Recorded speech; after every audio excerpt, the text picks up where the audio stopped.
Bonjour mesdames, bonjour messieurs, bonjour en tout cas à vous toutes et vous tous qui nous suivez par instant.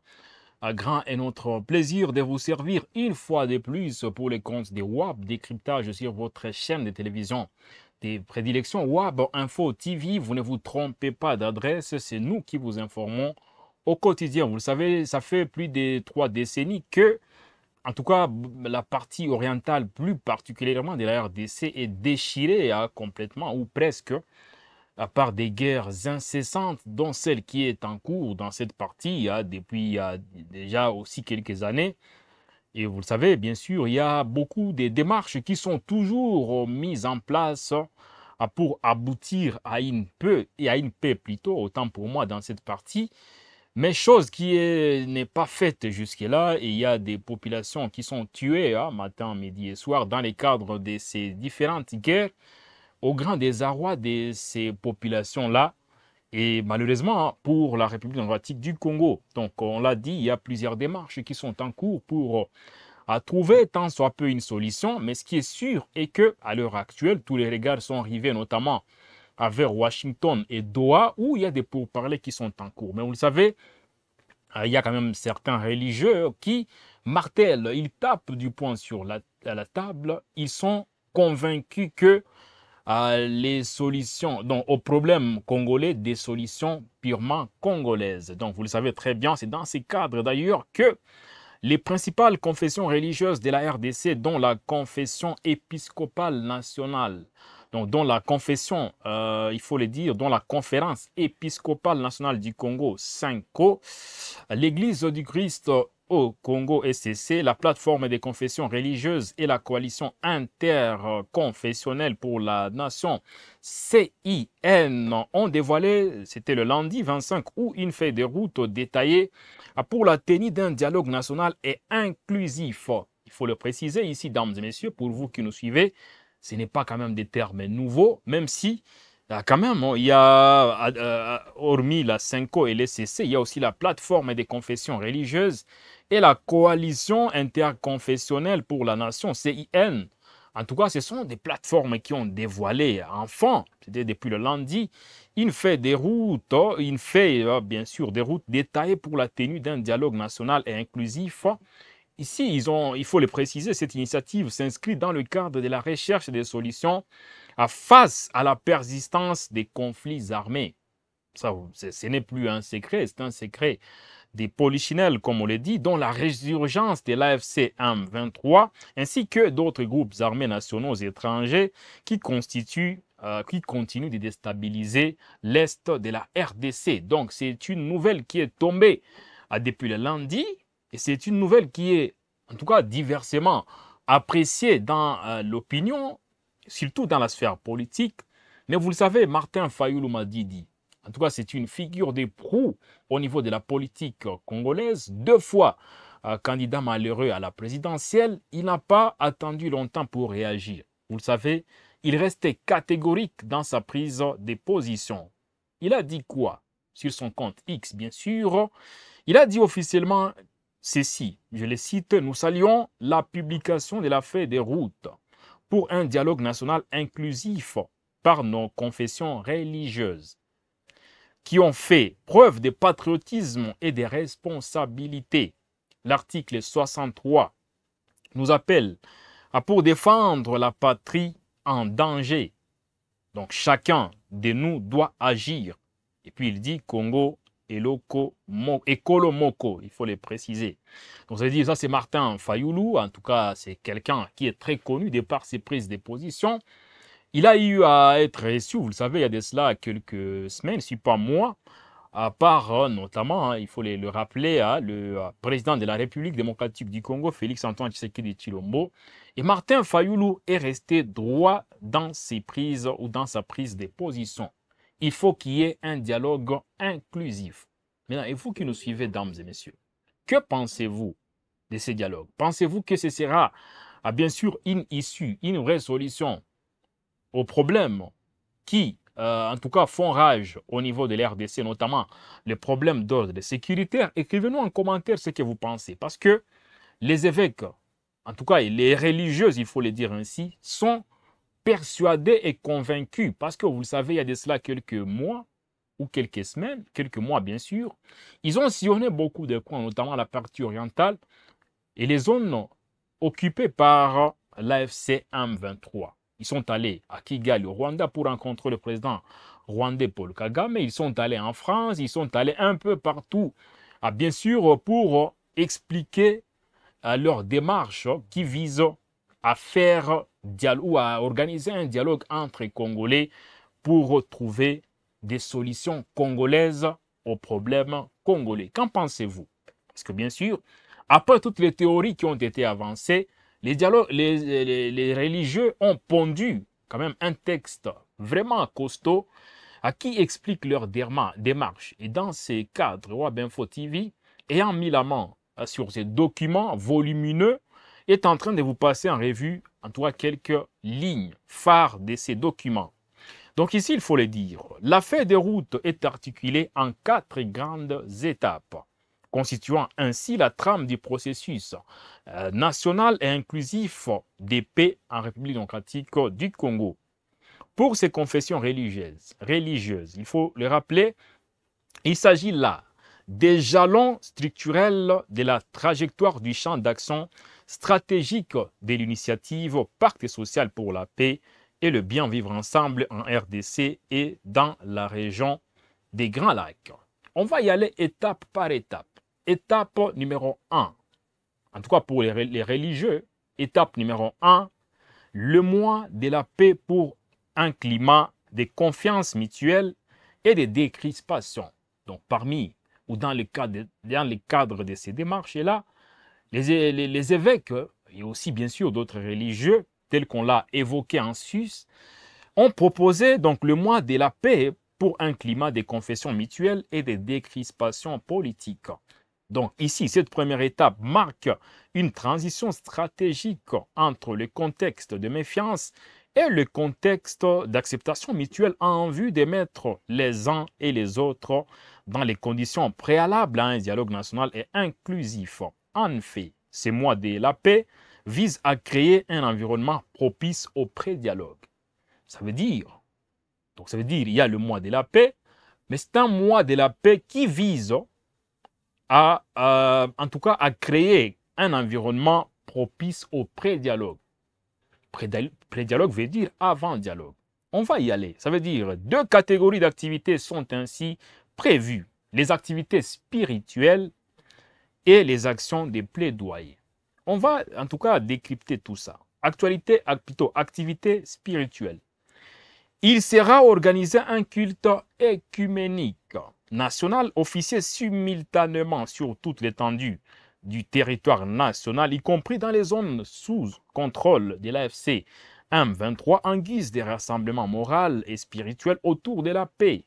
Ces moments solennels marquera ainsi l'engagement collectif de la nation en faveur du processus de paix, de réconciliation et de guérison de la mémoire collective. D'autres initiatives spirituelles seront également mises en œuvre à travers, en tout cas, les différentes confessions religieuses, notamment la grande pastorale de la paix, destinée à promouvoir la tolérance, le pardon, la fraternité sociale, la non-violence, la réconciliation communautaire, sans pour autant oublier le retour progressif à la cohésion nationale. Tout ça, c'est les sous-points numéro 1.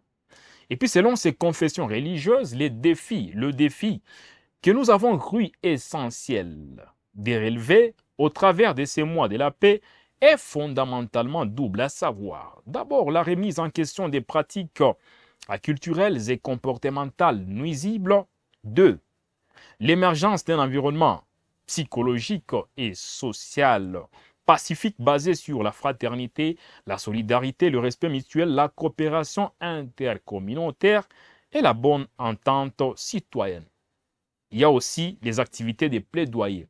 Donc ici, en parallèle, seront conduites des missions de plaidoyer ciblées auprès des principales parties prenantes internes et externes en vue de, d'abord, contribuer à la décrispation de la situation politique nécessaire, bien sûr, pour garantir l'inclusivité. Il y a aussi faciliter l'harmonisation des préalables au lancement d'un dialogue inclusif.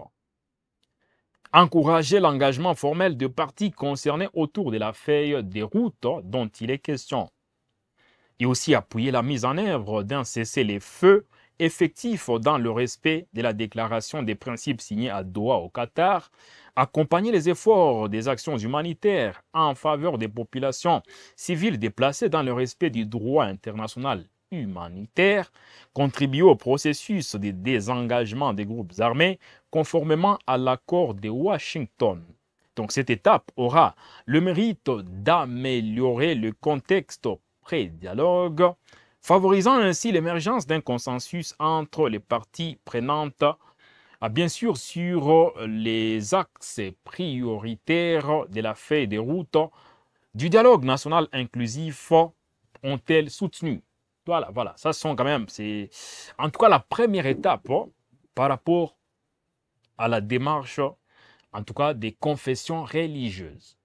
Vous êtes nombreux à nous suivre. Bien sûr, d'après les confessions religieuses qu'on a citées juste au début, ce sont ces étapes-là, qui sont au nombre des 4, qui pourraient peut-être faciliter la tâche à un retour de la paix et une paix durable au niveau notamment de ces zones qui sont sous occupation. Qu'en pensez-vous? Et vous pensez que en tout cas, c'est une bonne démarche? Écrivez-nous en commentaire, parce que la chaîne Wabinfo TV, c'est une chaîne du peuple, et le peuple a toujours son mot à dire. Étape numéro 2, le dialogue des experts. Ici, ces confessions religieuses proposent ces dialogues des experts pour que les intelligences et les expériences professionnelles congolaises soient révalorisées et mobilisées pour l'élaboration des faits des routes pratiques, du redressement, en tout cas, un redressement rapide et du développement accéléré de notre pays dans tous les domaines. Ça veut dire quoi? Ce dialogue des experts a donc pour vocation de poser les bases relationnelles ou rationnelles, objectives et techniques, donc rationnelles, objectives et techniques du futur pacte social pour la paix et le bien vivre ensemble en RDC et dans la région des Grands Lacs. Il permettra aux universitaires, aux intellectuels, aux chercheurs, aux penseurs, aux experts et aux techniciens nationaux plutôt, et ceux de la diaspora qui ne sont pas oubliés, il faut le mentionner, qui seront appelés sur la base de la pertinence de leurs œuvres scientifiques ainsi que l'excellence de leurs expériences professionnelles, fonctionnelles, donc de contribuer à la mise en œuvre des solutions rationnelles, lucides et consensuelles au terme des analyses, en tout cas des causes profondes de nombreuses crises qui ne cessent, bien sûr, de crucifier le destin national, en tout cas congolais, depuis l'indépendance du 30 juin 1960. Donc les thématiques retenues à titre indicatif sont les suivantes. 1. L'état des lieux des dialogues politiques et des accords de paix de 1960 à nos jours ou à ces jours. 2. Stratégie de défense nationale et de sécurité transfrontalière. 3. Gouvernance sociale et économique. 4. Gestion de l'environnement et des ressources naturelles. Très important. 5. Processus démocratique et prospective électorale. 6. Questions identitaires et cohabitation intercommunautaire, très important également. En tout cas, cette coopération régionale est traitée des bons voisinages transfrontaliers. Et enfin, 8, justice et droits humains. Donc ici, une note technique sera publiée en temps utile afin de préciser les modalités pratiques de participation au dialogue des experts. Toutefois, les animateurs des institutions publiques seront mis à contribution en vue d'apporter l'expertise institutionnelle au débat. Ça, c'est la deuxième étape. Donc, il y a 4 étapes proposées par les évêques, bien évidemment, de la Senko et aussi d'autres confessions religieuses, bien évidemment, telles qu'on l'a dit, Donc, on vient quand même de vous expliquer la deuxième étape de leur démarche. Écrivez-nous toujours en commentaire, dites-nous ce que vous en pensez. Étape numéro 3, le dialogue politique. D'après les confessions religieuses, cette étape, qui représente les points culminants du processus, a deux axes. Le premier axe, c'est obtenir le consensus des acteurs politiques et des forces vives de la nation autour des différentes feuilles de route du redressement rapide et du développement accéléré de la RDC, donc élaboré lors du dialogue des experts. C'était au fin de constituer les piliers fondateurs du pacte social pour la paix et le bien vivre ensemble en RDC dans la région des Grands Lacs. Le deuxième axe concerne tout naturellement la tenue des assises politiques.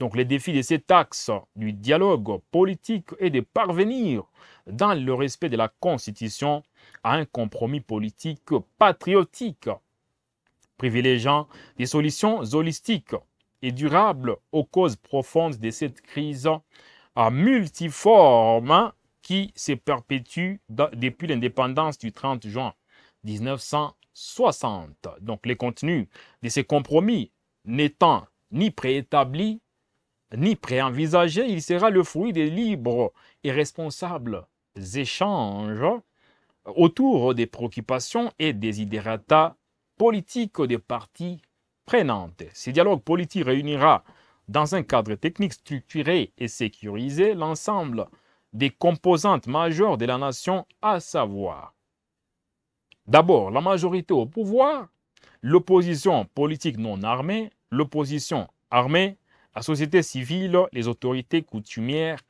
et traditionnelles, la diaspora congolaise pour ne pas l'oublier, les personnalités indépendantes ou influentes issues du monde académique, culturel, intellectuel et économique. Afin de garantir une participation représentative, équilibrée et inclusive au dialogue politique, un mécanisme de répartition équitable des quotas, en tout cas, sera mis en place. Celui-ci tiendra compte de l'équilibre entre différents groupes. Donc, les modalités pratiques de la tenue de ces assises politiques, notamment la structure des médiations et son plan de fonctionnement, seront rendus publics en temps opportun. Voilà, ça c'est tellement aussi important. Au terme de cette étape clé, donc c'est une étape qualifiée de clé par les confessions religieuses, de notre initiative, nous prévoyons une cérémonie solennelle de remise à son Excellence, Monsieur le Président de la République et chef de l'État, des conclusions du dialogue des experts et du dialogue politique qui seront en définitive, les éléments constitutifs du pacte social pour la paix et le bien vivre ensemble en RDC et dans la région des Grands Lacs. En tout cas, on fait savoir les confessions religieuses dans leur communiqué. Étape 4. Étape numéro 4. Et puis là, il faut le dire, c'est la conférence internationale sur la paix et le bien vivre ensemble dans la région des Grands Lacs. Ça concerne la région des Grands Lacs. Ici, on parle de la région des Grands Lacs. En tout cas, tout naturellement, ça concerne la RDC, le Rwanda et le Burundi. Donc, d'après les confessions religieuses, ils ont opté ensemble pour la mise en place d'un secrétariat technique dont le rôle, outre celui de la coordination opérationnelle générale du processus, en planifiant et en accompagnant techniquement toutes les activités de cette initiative, aura spécialement la charge d'élaborer les dossiers techniques et les outils stratégiques devant structurer la démarche des plaidoyers à l'international, à qui sera entrepris sous le leadership du président de la République Félix-Antoine Tshisekedi Tshilombo, dans l'objectif d'obtenir de la communauté internationale la tenue d'une conférence internationale à deux niveaux, notamment la conférence internationale sur la paix et le bien vivre ensemble dans la région des Grands Lacs et la conférence internationale sur le financement. Donc voilà, c'est un peu ça. Les financements post-conflit de la reconstruction de la République démocratique du Congo. Dames et messieurs, vous avez été nombreux à nous suivre. On vient de vous lire la communication officielle des confessions religieuses qui estiment que leur démarche étant axée sur ces 4 étapes, il sera important de préciser que ces étapes pourraient déboucher sur une paix. Et quand on parle d'une paix, c'est une paix durable. Je l'ai dit en luminaire, les démarches en tout cas des confessions religieuses, notamment celles qu'on a pu citer, ça consiste à faire intervenir les Congolais pour des questions congolaises. Faire intervenir les concernés directs au niveau de la sous-région pour des questions de la sous-région des Grands Lacs. Alors, la question phare pour ce web décryptage, pensez-vous, vous qui nous suivez bien sûr, que ces démarches telles qu'on vient, en tout cas de les dire en des termes purement détaillés, pensez-vous qu'elles pourraient, ces démarches-là, déboucher sur une solution pacifique? Êtes-vous d'accord avec ces confessions religieuses? Bien sûr, qui s'appuient sur certaines bases des pourparlers qui sont en cours à Doha, aussi bien à Doha qu'à Washington. Écrivez-nous en commentaire et on va vous lire sans problème aucun. Ainsi donc, on est à la fin de cette tranche. C'était long, mais c'était important qu'on puisse vous passer en revue, bien évidemment, en tout cas tous ces points, parce que c'est l'actualité qui est chaude actuellement. Au niveau de la RDC, c'est très chaud.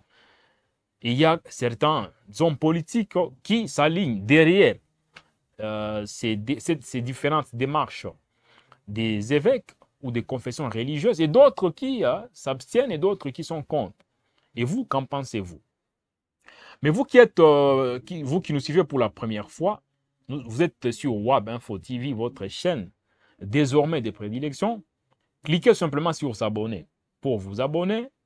Ouvrez la cloche de notification pour ne rien rater de nos informations parce que c'est ici où il y a des informations vraies et vérifiées. On se retrouve la fois prochaine pour un nouveau numéro. Salut!